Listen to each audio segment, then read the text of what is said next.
Hey people, welcome back to my channel Initial Solution.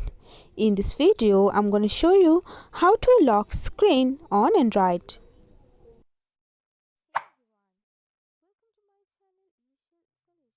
So go for your settings, then search for your security option. Then you can see there is a screen lock option here. Tap on it and you can put your screen lock here if you set it before. Then you can go for here password. You can set your password with any kind your name or all, whatever you want. Then you can also set pin with the numbers. You can set pattern, whatever you want.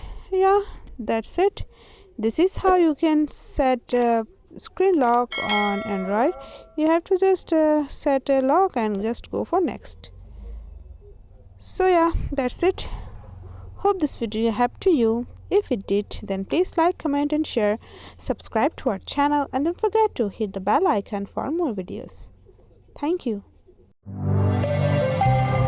This video is sponsored by Zerosoft. Zerosoft offers graphic design, UI UX design, digital marketing and web development. Elevate your brand with Zerosoft today. For more details, check the description box.